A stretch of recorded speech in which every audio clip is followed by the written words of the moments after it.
In an era where streaming platforms battle for our attention with complex, binge-worthy narratives, it's easy to forget that one show pioneered this approach decades ago, and did it on network television.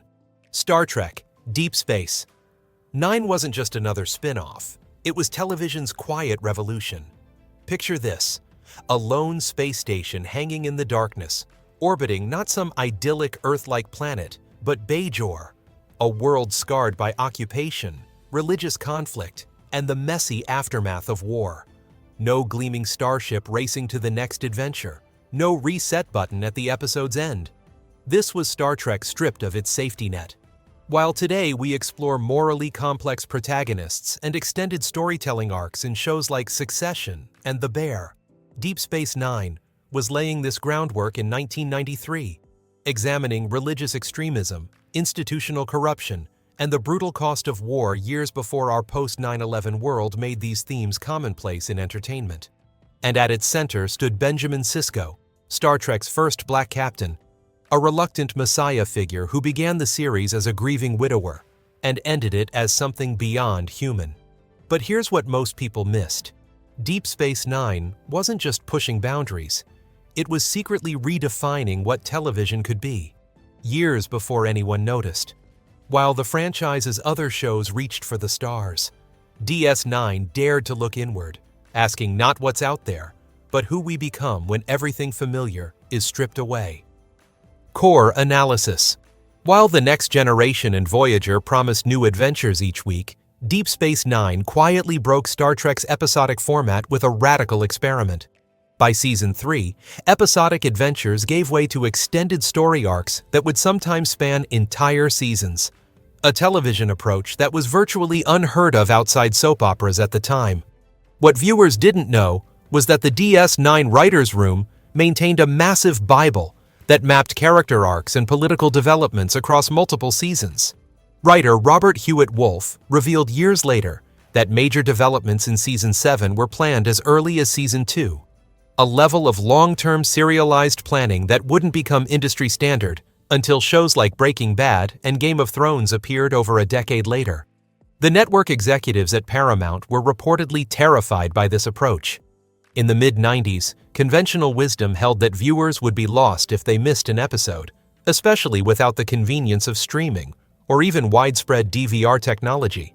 Writers had to smuggle in their serialized elements under the guise of creating standalone episodes, essentially hiding their revolution in plain sight. This tension created an ingenious compromise: episodes that functioned independently while simultaneously adding layers to an increasingly complex narrative tapestry. When modern showrunners like Vince Gilligan cite their influences, they often point to this exact balancing act that DS9 perfected years before. The golden age of television was even a concept. Perhaps most impressively, the show managed this serialized depth while producing 26 episodes per season, nearly triple the episode count of today's prestige dramas, which typically deliver 8 to 10 episodes with far larger budgets and production timelines. Take the introduction of the Dominion in Season 2.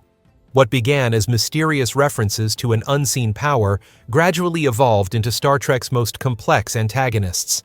Unlike the monolithic threats of previous Trek villains, the Dominion was a sophisticated political entity with 3 distinct species, each representing different aspects of control. The shape-shifting founders as paranoid gods, the Vorta as diplomatic manipulators, and the Jem'Hadar as genetically engineered soldiers bred for absolute loyalty. This complex antagonist force allowed the writers to explore themes of addiction through the Jem'Hadar's dependence on Ketracel White, religious fanaticism through their worship of the founders, and the corruption of power through the Vorta's diplomatic machinations. These thematic layers could never have developed in a purely episodic format. The show's most daring serialized achievement came with the 6-episode arc that opened Season 6, essentially a mini-movie broken into chapters that depicted the Dominion occupation of the station. This extended storyline featured resistance movements, collaborators, religious persecution, and psychological warfare, complex themes that required the breathing room only serialization could provide. What's remarkable is that this approach predated HBO's revolution in prestige television by nearly half a decade. But the storytelling was just the beginning. To truly break new ground, Deep Space Nine needed to look unlike anything else in the Star Trek universe. Cast impact. While Deep Space Nine's storytelling broke new ground, it was the cast who had to embody this bold vision, often through remarkable physical and emotional transformations that pushed the boundaries of television performance at the time. At the center of it all stood Avery Brooks as Benjamin Sisko, whose journey from reluctant commander to religious icon represents one of the most dramatic character evolutions in television history. Brooks brought a Shakespearean gravitas to the role, drawing from his extensive stage background. What few viewers realized is that Brooks' physical transformation mirrored Sisko's journey. His decision to shave his head and grow a goatee in later seasons wasn't just a style choice, but a visual representation of Sisko embracing his destiny as the Bajoran emissary. The role nearly went to other actors, including James Earl Jones and Carl Weathers, but producers recognized something special in Brooks' intense screen presence. His performance style was deliberately theatrical, a choice that confused some viewers initially, but proved perfect for portraying a man caught between duties as a Starfleet officer and his unwanted role as a religious figure. Brooks' influence extended beyond his performance. He directed 9 episodes, using his episodes to explore racial identity and African cultural heritage through allegorical storytelling. Perhaps the most physically demanding performance came from Nana Visitor as Major Kira Nerys. Originally conceived as a more conventionally attractive, less confrontational character named Kira Rowe, Visitor fought to portray the former resistance fighter as battle-hardened and deeply traumatized. Her portrayal of PTSD and survival guilt was revolutionary for 1990s science fiction television, where female characters were rarely allowed such complex psychological portraits. During production of Season 4, Visitor became pregnant, creating what could have been a major production challenge. In a stroke of creative problem-solving, the writers incorporated her pregnancy through a surrogate storyline where Kira carries the O'Brien's baby after an accident. This plot device not only solved a production issue, but deepened the character relationships in ways that enriched the narrative. A perfect example of DS9's ability to turn limitations into opportunities. While the human characters pushed boundaries, it was the alien performances that truly transformed television sci-fi. Renée Auberjonois spent over 150 hours in the makeup chair across 7 seasons to become Odo, the shape-shifting security chief with no understanding of human connection. Auberjonois' background in physical theater allowed him to convey Odo's discomfort in his humanoid form through subtle movement choices, slightly stiff posture, minimal blinking, and deliberately awkward social interactions. The character was initially conceived as more antagonistic, but Auberjonois infused Odo with such vulnerability that the writers pivoted to explore his isolation and yearning for connection. Similarly, Armin Shimmerman transformed the potential stereotype of Quark into one of television's most complex characters. Beneath 3 hours of daily prosthetic application, Shimmerman used his eyes and vocal performance to convey surprising depth for a character initially designed as comic relief. What makes this achievement more remarkable is that Shimmerman often couldn't see properly through his prosthetics, meaning his nuanced performance was delivered while essentially partially blind. The Ferengi makeup was so uncomfortable that, according to production reports, Shimmerman lost nearly 10 pounds during the first season simply from being unable to eat properly during shooting days.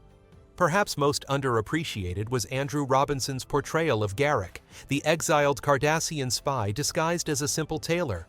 Originally intended for a single episode appearance, Robinson's layered performance, conveying simultaneous charm and menace, so impressed producers that Garak became one of the show's most complex recurring characters. Robinson created a detailed backstory for Garak that included his character being bisexual, subtly playing this subtext in his scenes with Dr. Bashir. While 1990s television wasn't ready to explicitly acknowledge this dimension, modern viewers easily recognized the coding, making Garak one of science fiction's earliest queer-coded complex characters. The ensemble cast's chemistry created a rare television dynamic, where even background characters developed rich inner lives. Max Grodenchik played Rom as much more than Quark's bumbling brother, gradually revealing hidden depths of technical genius and moral courage. Aaron Eisenberg's portrayal of Nog traced perhaps the show's most complete character arc, from juvenile delinquent to decorated Starfleet officer. all while performing under heavy prosthetics that completely obscured his actual appearance. The production demands on the cast were unprecedented.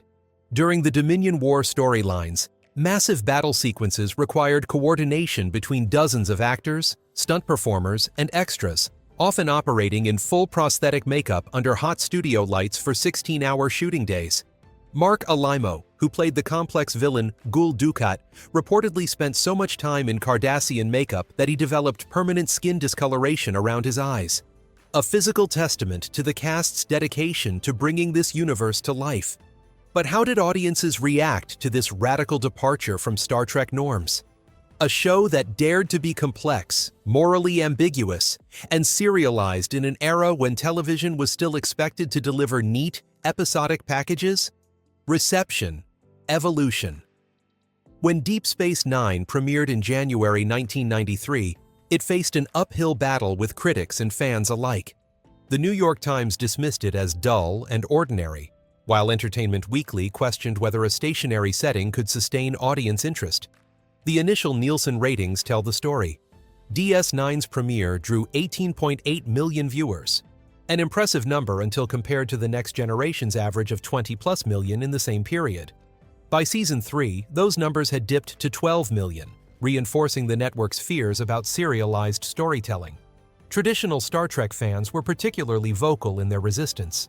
Online forums, still in their infancy in the early 90s, buzzed with complaints about the show's dark tone, lack of exploration, and perceived betrayal of Gene Roddenberry's optimistic vision. The infamous "it's not Star Trek if they're not on a ship" argument became so common that the writers actually referenced it in the Season 3 episode Explorers, where Sisko builds a Bajoran solar sailing vessel as if responding directly to critics. But something interesting happened as the show continued. The introduction of the USS Defiant in Season 3 partially appeased traditional fans, while giving writers a vehicle for both literal and narrative exploration. Meanwhile, the escalating Dominion War storyline that dominated the latter seasons gradually attracted a different audience, viewers who appreciated moral complexity and high-stakes political drama. What many viewers missed initially was that the Dominion War wasn't just an action plot device, but a sophisticated allegory examining post-Cold War anxiety, the price of security, and the moral compromises of warfare. Episodes like In the Pale Moonlight, where Sisko participates in assassination and forgery to bring the Romulans into the war, presented ethical questions far more complex than anything Star Trek had previously explored. This episode, now considered one of the franchise's finest hours, was initially controversial, precisely because it challenged the idealistic Star Trek paradigm. The introduction of Section 31, Starfleet's secret intelligence organization, in Season 6 proved particularly prescient. Years before the Patriot Act and debates about surveillance, DS9 was questioning whether freedom could survive the institutions designed to protect it. When the Abu Ghraib scandal broke in 2004, critics finally began connecting DS9's exploration of wartime ethics to real-world concerns, leading to a significant critical reappraisal. By 2001, the first major DS9 convention, the Dominion Summit in Atlanta, drew over 12,000 attendees, an early indicator of the show's growing cult status.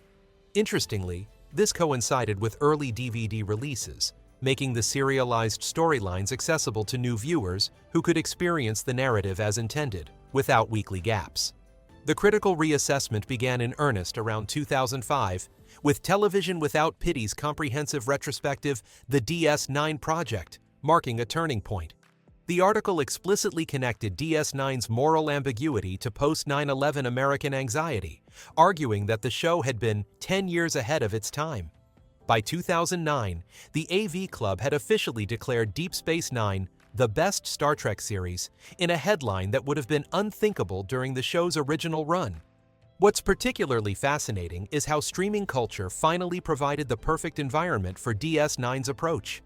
When the series hit Netflix in 2011, viewership data showed that new viewers watched the series with 80% less abandonment than viewers of other Trek shows, meaning they were more likely to watch the entire series, rather than cherry-pick episodes, the exact viewing pattern the writers had originally hoped for. But DS9's most profound impact wouldn't be felt until years later. when television creators who had grown up watching the show began developing their own series, bringing its DNA into the modern television landscape. Deep Space Nine's fingerprints are all over contemporary television, often in ways viewers don't even recognize. Ronald D. Moore, who cut his teeth in the DS9 writer's room, directly translated the show's moral complexity and religious themes into his reimagined Battlestar Galactica, which itself became a template for modern sci-fi storytelling. The exploration of faith versus science that began with Sisko's reluctant role as the emissary found its natural evolution in BSG's complex mythology. The list of creative talents who worked on DS9 reads like a who's who of modern television. Ira Steven Behr went on to run The 4400 and Outlander. Renee Echevarria became a key producer on Medium and Terra Nova. Robert Hewitt Wolfe developed Andromeda and The Dresden Files. These writers didn't just take DS9's storytelling approaches with them. They expanded and evolved them across the television landscape. Look closer at shows like The Expanse, with its complex political systems and stationary settings, or The Mandalorian's exploration of parenthood and cultural identity. These are direct descendants of seeds planted by Deep Space Nine. Even prestige dramas outside the sci-fi genre, like Homeland with its examination of loyalty and identity, owe a debt to DS9's sophisticated character development. But beyond entertainment, DS9's exploration of moral compromise in the face of existential threat feels more relevant today than ever before. The debates between Admiral Ross and Captain Sisko about security versus liberty echo in our current political discourse. The show's unflinching portrayal of refugees and displaced peoples, exemplified by the Bajoran struggle, provides a framework for understanding today's humanitarian crises. Section 31's shadow operations predicted our complicated relationship with intelligence agencies and raised questions we're still grappling with. In a democracy, who watches the watchers? How much freedom should be sacrificed in the name of security? When the Founders infiltrated Earth in Season 4, the resulting paranoia and blood testing of civilians eerily foreshadowed our post-9/11 security state. As our own world grows increasingly polarized, with religious fundamentalism, nationalism, and ideological divides dominating headlines, Deep Space Nine's nuanced portrayal of these forces feels less like science fiction and more like prophecy. Kai Wynn's religious manipulation, Gul Dukat's fascist charisma, and the Federation's wartime ethical compromises all find modern parallels that make the show more relevant now than during its original run. As we navigate our own politically divided world, facing questions of identity, faith, and the cost of security, we have to ask, did Deep Space Nine predict our future? Or are we simply living in the world it warned us about 2 decades ago? Thanks for joining me on this journey through Deep Space Nine's revolutionary impact on television and culture. If you enjoyed this analysis of how DS9 changed the game with its bold storytelling choices and complex characters, there's plenty more where that came from. Hit that subscribe button and notification bell to catch future deep dives into the shows that shaped our cultural landscape. From overlooked sci-fi gems to the hidden meanings behind your favorite series, we're just getting started.